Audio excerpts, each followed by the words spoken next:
and his speech entitled Fear. And now presenting Fear is Paul Hetlab.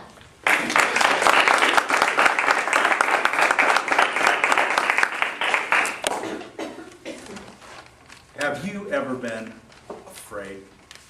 Not the boom, I scared you afraid, but the deep fear where your heart just pounds and pounds until it feels like it's going to come out of your chest? Afraid? Where your stomach is in knots and there's butterflies doing the salsa in there? Afraid.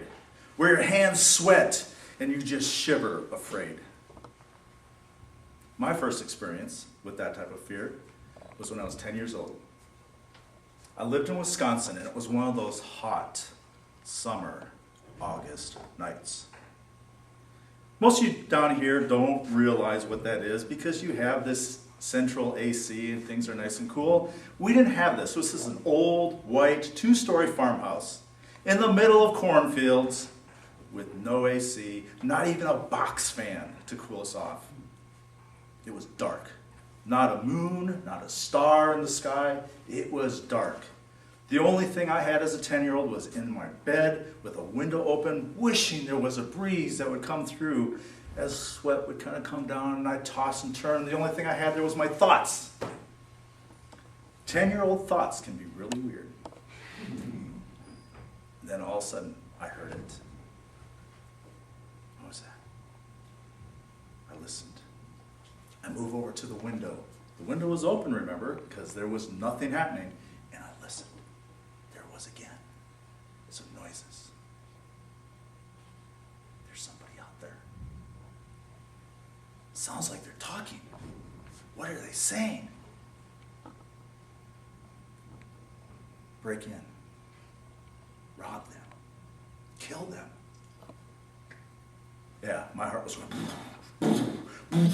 Butterflies were in my stomach. My palms were sweating. I was afraid. 10-year-old fear is even worse. People are afraid for all kinds of things. Spiders, bring them on at that time. I'd take all the spiders in the world. Snakes, I'll live in snakes. Yeah. The fear of public speaking. People would rather die than speak in front of people. Give me a whole auditorium, anything but what's happening right now. I was afraid. Then I heard it, the sound of metal hitting a gravel driveway. They dropped their knife. What am I to do? Well, I do what all 10-year-olds do. To wake up Dad. Dads are experts at chasing away robbers and murderers. Walk into their room. Dad! Dad! Go to sleep. Dad! What? There's somebody outside trying to break in. They're going to rob us and kill us. I heard it! Okay. Dad gets sleepily out of bed. Starts traveling down over to the stairs. He's half awake. You heard what? There's somebody outside. I heard them. They said they were going to break in. They said they were going to rob us. And they said they were going to kill us. Oh. Walking downstairs into the kitchen to flick on the light to the backyard.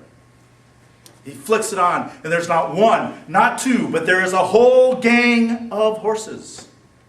Yes, horses. Our neighbor's horses had broken out of their stable once again, and were quite contentedly grazing on our back lawn. Where did that fear come from?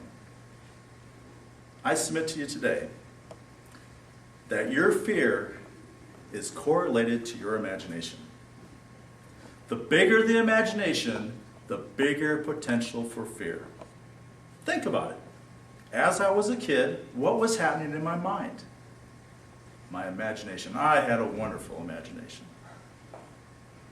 But as you grow into an adult, that imagination sometimes disappears, which is really sad.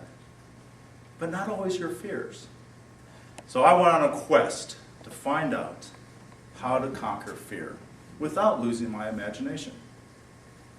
And I came across a quote. It's an old English proverb that says, "Fear knocked on the door, faith answered, and no one was there."